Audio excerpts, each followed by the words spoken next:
What comes to your mind when you think about Syria? When I think about Syria, I think about all the memories I made there as a child. I think about the yearly summer vacation I spent there with my cousins. I think about food, sun, playgrounds, and I think about the last time my family visited Syria. 10 years ago. Back then the civil war was running for 2 weeks, but it wasn't safe enough for my parents. So we left and didn't come back for 10 years. Until I decided I want to explore Aleppo again as a 19-year-old. And this is how it started. With my aunt and my cousin we flew to Beirut, Lebanon, from where a driver took us to the border of Lebanon and Syria. It was night, it was cold, and we weren't even sure if they would let me in. Thank God I got a visa for 15 days, which cost me $60. Yeah. And after a long wait, a change of cars and drivers, and one stolen backpack, we were finally allowed to cross the border. Just while the sun was about to rise. And I couldn't realize that I really made it, that we were driving over Syrian land. But we did.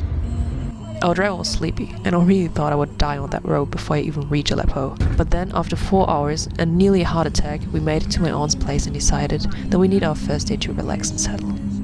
But it somehow took me 2 weeks to get used to the circumstances in Syria. 2 weeks to accept that I can't really communicate with my grandma or my aunt because my Arabic is too bad. And 2 weeks to realize that compared to how people live in Syria, I really do live in luxury, alhamdulillah. But even though my first days were rough, I still wanted to make the best out of it, because I knew I won't be able to visit Syria very soon again. My aunt with which I came to Syria always took me with her in the car, let me see the streets, the people, the ruins. I ate food from small shops in unknown places. I somehow changed money illegally, I visited my father's favorite childhood park, a really modern shopping mall, and ate fried chicken that was too salty. I walked through ruins and saw how 4 sheep were slaughtered. And no matter how uncomfortable I sometimes felt, those were the moments that burned themselves into my brain, made themselves memorable, because it's the extreme opposite of my normal life back home. Those were the moments I was looking forward to.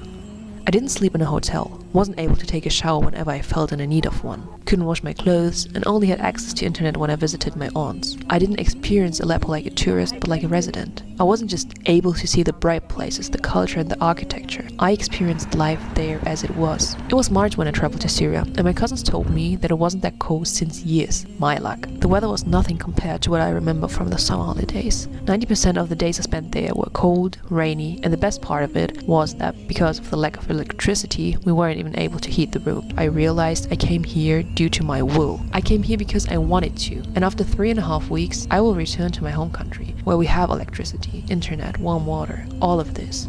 But my cousins, my aunts, my grandma, all of the citizens of Syria don't have a choice. They have to live like that every winter, every year. They can't look forward to the day they finally leave. This is their daily life. But instead of drowning in self-pity, crying every day and complaining about the circumstances, they continue to live. They rebuild the country, fixing bombed buildings. The streets are full of people running their own shops, selling food on the streets, cleaning up outside, even though they don't even know if this will last. The younger generation goes to school, everyone trying to reach the best degree. They study even though they know it's hard to find a job in Syria. When they are finished with studying, they help in the household. They look for jobs to support their family. They visit extra courses to just learn new things. And I'm not just saying this because I myself am half Syrian. I'm saying this because I saw it with my own eyes. I think I've never seen such hard-working, brave and strong people.